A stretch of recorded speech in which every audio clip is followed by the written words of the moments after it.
When you go to your proms or formal dances as you get older, or the opera, and you're looking for a tuxedo, you're going to remember the day in 7th grade band at Western Middle School. Right. You met in person the Tuxedo Man. Sam is on the board of directors at the Fund for the Arts. He serves as the official education liaison. So Sam's going to have some closing remarks, introduce a couple other folks, give him a big Western.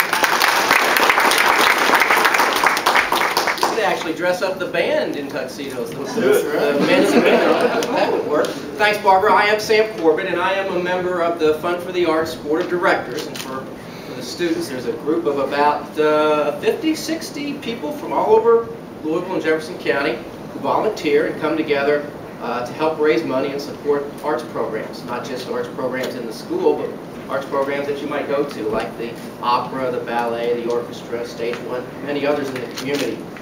And we have this program that you've heard a little bit about called the Every Child Arts Education Initiative. And what we're trying to do is expose students from all over, not just Jefferson County Public Schools, but as Devon said, schools throughout the whole Louisville metro area, to give them an opportunity to play in the band, or to go to one of the arts performances, or to have artists come to school to help you all learn. This is an effort that takes place, as I said, throughout the whole community. We've got a lot of staff people who work for the Fund for the Arts, like Barbara and the other people that are here today. We have a lot of volunteers, like I guess we are. And we have a lot of donors. Because you've heard about these companies and foundations that have given large gifts to the Fund for the Arts, and we really appreciate that. But this money allows us to reach over 120 schools throughout the entire community, and allows what we call 45,000 arts experiences. So if your class or your school goes to the Kentucky Center for the Arts to see the ballet or Stage One or any group like that, there's 45,000 students this school year who will get that opportunity to have that experience.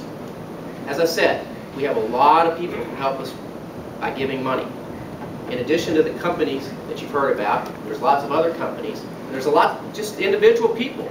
Like most of us, your teachers, your principal, your parents might be involved. There's 24,000 people who give money to the Fund for the Arts. And we raise a lot of money. You've heard about some of these donations that the bank and the foundation and AT&T have given, and that's very important. But we raise money from people who give us $20 a year or people who give us thousands of dollars a year. Now see this young man right over here in the gray suit, right there? His name's Joe Pusateri, and he owns a company called Elite Homes. He builds houses. So when you all become, when you grow up, you become famous musicians, you call Joe and he'll build you a nice house. But or in a addition, sound studio. Yeah, with your own studio, exactly. But Joe is one of our volunteers. And Joe is one of the most important volunteers because this year, between right now and next spring, Joe is leading the charge to raise $9.2 million. Ooh, that's right.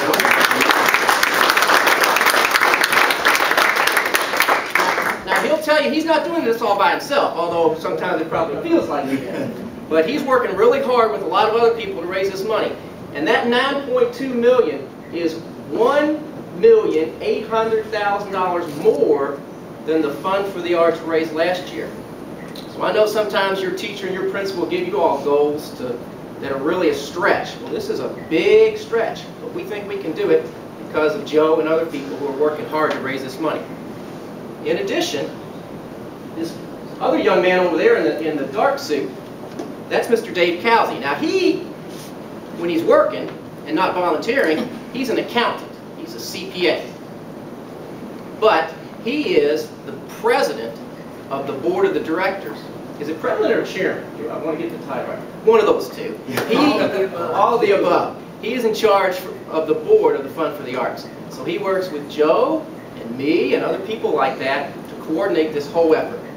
I think we need to give both of them a big round of applause.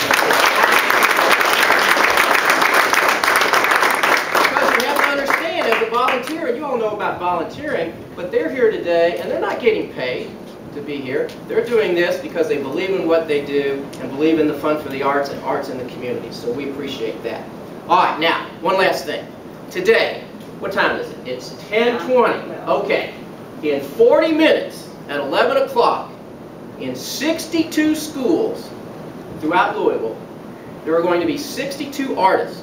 Now, Barbara, give me an example. What kind of artists? Give me an example of what kind of artists are going to be in the schools at 11 o'clock this morning. All right, well, there'll be some artists that paint, and they'll be going into a school with their paints and their canvases and asking the students to give them a subject, and they'll paint right there before the students and talk about how that relates to the studies that they're doing today in the classroom. What about a music example for these All music right, students? and there'll be a musician going in, and possibly with a violin or a viola or an oboe or a clarinet or a flute. And some students are going to get to hear and see that for the first time, up close and personal. So that takes place today. It takes place at 11 o'clock, 62 schools, 62 artists in what we call the 5x5 schools that you heard about earlier. And that's the Arts Fun Day Monday. So Yes. it begins. Thank you. All right, I think that's what we call in our industry. That's a wrap. Thank you all very much.